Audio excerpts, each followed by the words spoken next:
Hi there! Ang saya-saya dito. Nandito tayo sa Glasgow, Scotland. Barrio Fiesta. Dami-dami. Libo-libo ang tao. Pero we have two nurses sa katabi ko. Anong name mo? Geraldine Do. Ikaw? Imelda Ju. Ikaw ngayon, nasubukan mo na ang MXT before. Opo, matagal na. Capsule, yung coffee. Pareho. Nagdadala ka here, ha? Opo. But you want to introduce it kay Ma'am Imelda. Opo. Ma'am Imelda is a nurse.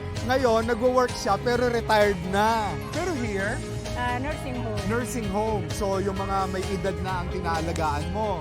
And we don't want na siyempre magkaroon ng sakit tulad ng mga nandun, ano? And that is why gustong introduce sa'yo yung MX3. At saka wala kang maintenance, right? So, yan ang maganda sa'yo, yung ating MX3 capsule, 500 mg. Alam mo, you can take it as your vitamin. Di ba nagba-vitamin ka? Yes. Ang kagandahan ng MX3 capsule natin, natural.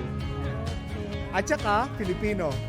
Tama, di ba? Filipino nga. Support the Filipino. Yes.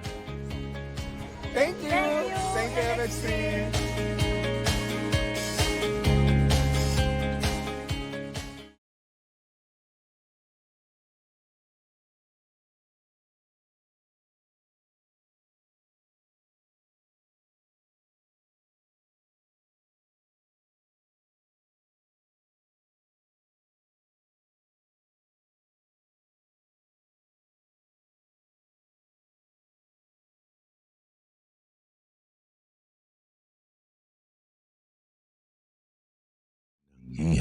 Iha.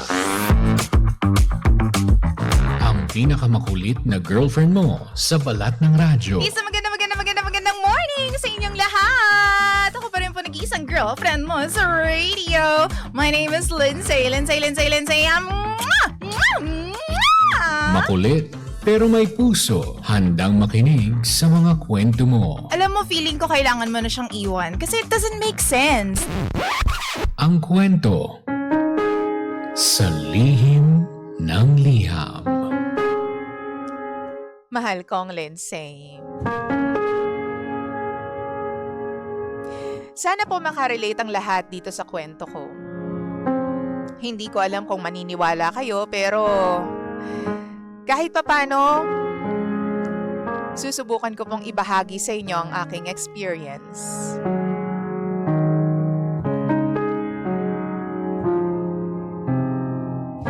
DJ Lindsay, tawagin niyo na lamang po ako sa pangalang Nilda. Nabiyuda ako at the age of 30.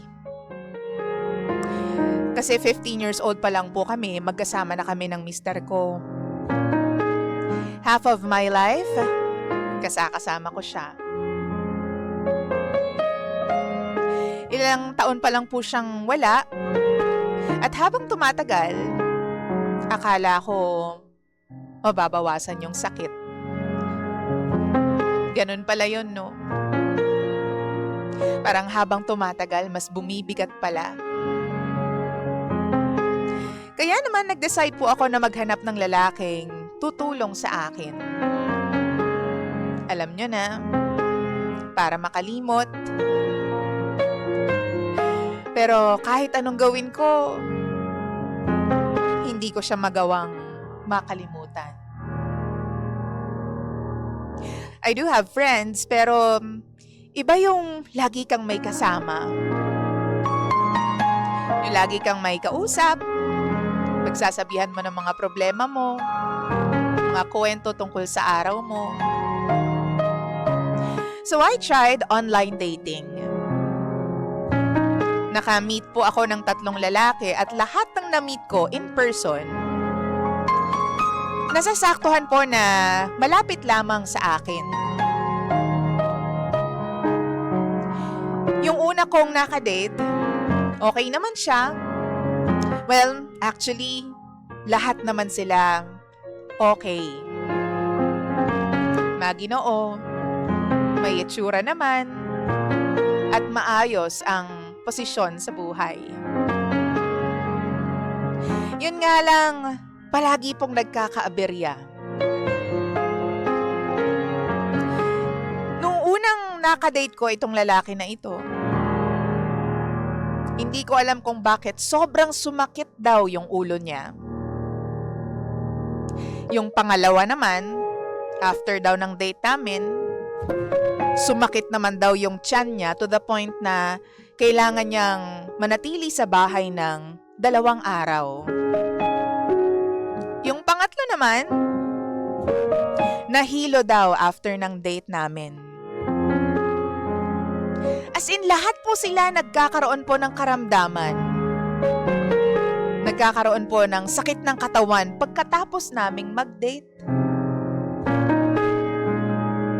By the way, isa po sa kanila, may nangyari pa sa amin.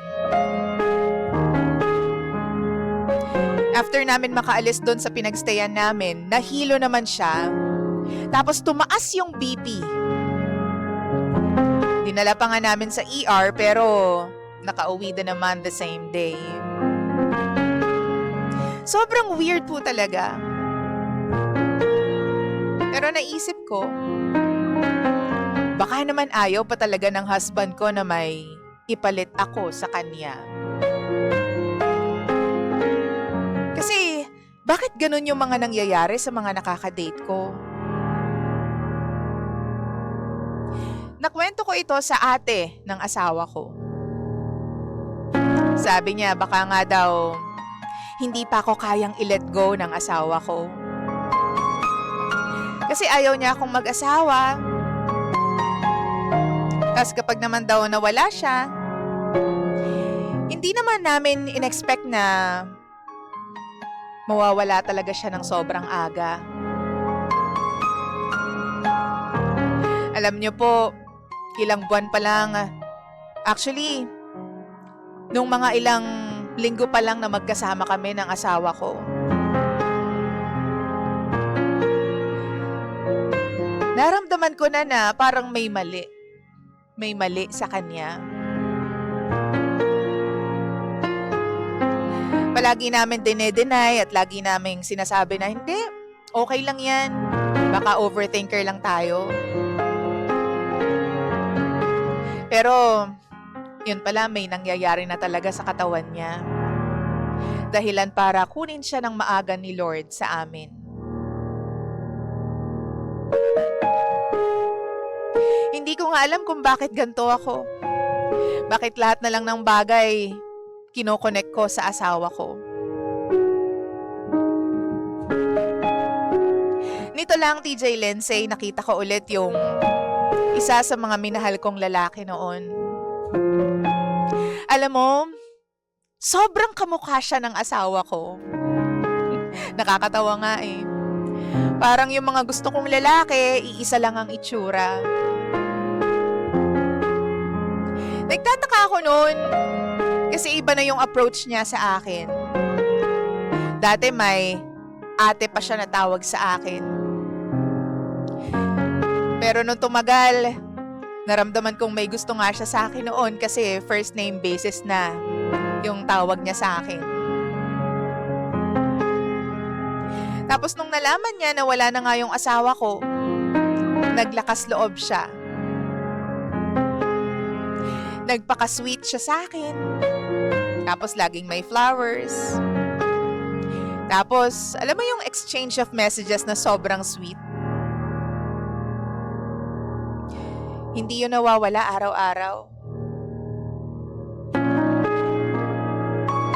Hanggang sa umamin na siya sa akin na bakit daw, imbes na lumayo pa ako, imbes na humanap pa ako ng iba, bakit hindi na lang daw siya?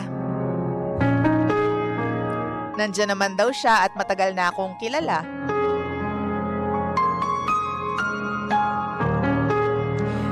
Hindi naman daw ako other sa kanya. At kilala na ako ng mga kaibigan niya. As in, DJ Lindsay, kilalang kilala na po namin yung isa't isa. Wala nang back to zero na getting to know each other. Tapos, kamukhang-kamukha pa siya ng asawa ko.